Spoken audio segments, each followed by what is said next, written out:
Au début de sa carrière, Gayatri Devi, neurologue à l'hôpital Lenox Hill de New York, et ses collègues ont commis une erreur, ils ont diagnostiqué à tort la maladie d'Alzheimer chez une femme en pleine ménopause. Après une série de traitements, dont le dernier comprenait d'estrogènes, la santé de la femme s'est améliorée et le docteur Devi a réalisé que les symptômes initiaux perte de mémoire, désorientation avaient en fait une cause très différente. Le déclin cognitif de la patiente était directement lié à une chute radicale de son taux d'estrogène, l'hormone qui commence à fluctuer dans les années précédant la ménopause, qui, cliniquement, commence 1 an après les dernières règles d'une femme. Cette découverte a marqué un tournant pour le docteur Devi et l'a amené à faire des recherches sur l'un des symptômes les moins connus de la ménopause, le brouillard cérébral. L'un des aspects les plus déconcertants du brouillard cérébral, que l'on appelle aussi parfois brouillard mental, est que de nombreuses femmes en souffrent, mais n'en connaissent pas les causes. Elles peuvent avoir du mal à s'exprimer avec aisance, ce que les femmes ont souvent tendance à faire très bien, ajoute-t-elle. Elle affecte également notre capacité à raconter des histoires, ou à participer à une conversation et à nous souvenir plus tard de ce que nous avons dit, ajoute-t-elle. Le problème est plus répandu qu'on ne le pensait auparavant. Dans nos études, nous avons constaté des déficiences cliniquement significatives dans lesquelles 10% des femmes obtiennent des résultats nettement inférieurs à ce qui est attendu pour leur âge, explique le professeur Maki. Mais beaucoup d'autres éprouvent des difficultés plus subtiles, dans le sens où cela n'affecte pas leur capacité globale de performance au travail, mais elles remarqueront quand même la différence. Selon le docteur Devi, environ 60% des femmes périménopausées ou ménopausées ressentent subjectivement des changements cognitifs, mais ceux-ci peuvent presque toujours être corroborés par des examens médicaux. L'un des principaux problèmes est que le cerveau possède des récepteurs d'estrogènes et que nombre d'entre eux sont situés dans l'hippocampe, une région du cerveau qui est importante à la fois pour fixer et retrouver certains types de mémoire. Lorsqu'il y a une chute brutale d'estrogènes, une partie de l'activité de l'hippocampe est affectée, explique le docteur Devi. Des études dans lesquelles les participantes avaient subi l'ablation de leurs ovaires, les glandes où la plupart d'estrogènes sont produits, ont montré que les capacités cognitives s'amélioraient lorsque la femme se voyait prescrire des suppléments d'estrogènes, explique le professeur Maki. Mais toutes les femmes qui traversent la périménopause ne souffrent pas de brouillard mental. Pourquoi ? Parce que la sensibilité de chaque femme aux variations d'estrogènes est différente.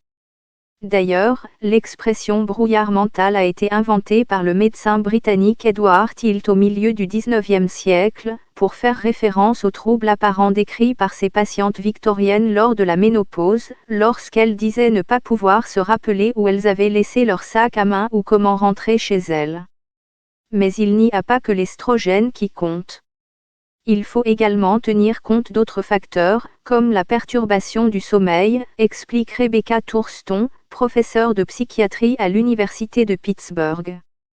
Pendant cette transition vers la ménopause, jusqu'à 60% des femmes rapportent des problèmes de sommeil qui sont liés à la mémoire, explique la chercheuse. Le manque de sommeil perturbe les circuits de la mémoire, tout comme les bouffées de chaleur, une sensation soudaine de chaleur intense qui se répand dans tout le corps, provoquant des rougeurs de la peau et une transpiration abondante. En plus d'avoir un impact profond sur le sommeil, certaines femmes disent non seulement se réveiller au milieu de la nuit à cause des bouffées de chaleur, mais aussi devoir changer de pyjama et de linge de lit à cause de la transpiration. Les bouffées de chaleur constituent un problème à part entière. Nous avions l'habitude de considérer les bouffées de chaleur comme un symptôme bénin que les femmes devaient supporter, mais nous constatons aujourd'hui qu'elles sont associées aux risques cardiovasculaires, qu'elles sont des marqueurs de maladies cérébrales des petits vaisseaux, qu'elles affectent la connexion entre les deux côtés de l'hippocampe et qu'elles produisent des changements dans la mémoire, explique le professeur Thurston. Les sautes d'humeur, l'anxiété et la dépression, qui augmentent pendant la périménopause, ont également un impact sur la mémoire. Si ces symptômes sont si répandus, pourquoi sont-ils si peu connus ? Il semble qu'il y ait un manque de sensibilisation, car la ménopause reste un sujet tabou dans de nombreuses cultures.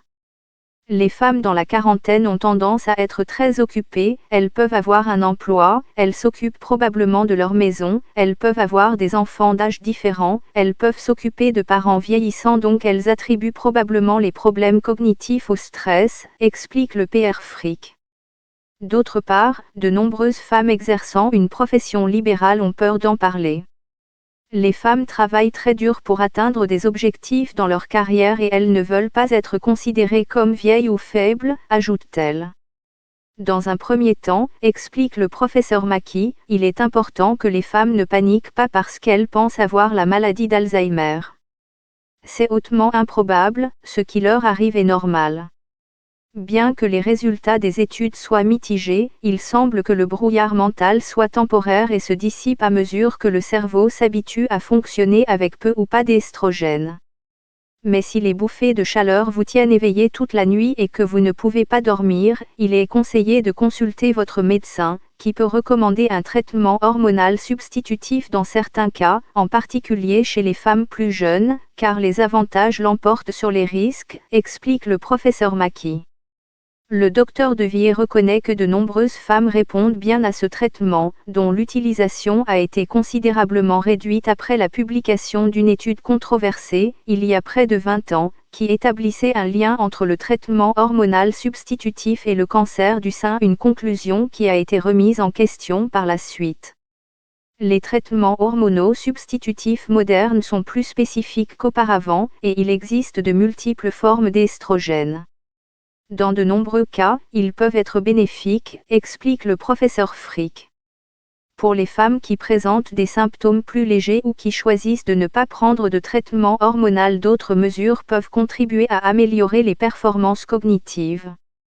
L'exercice aérobique, la stimulation du cerveau par des jeux ou des exercices mentaux, une routine de sommeil stricte, la limitation de la consommation d'alcool et l'adoption d'un régime méditerranéen, tous ces éléments sont connus pour atténuer les symptômes inconfortables de la ménopause.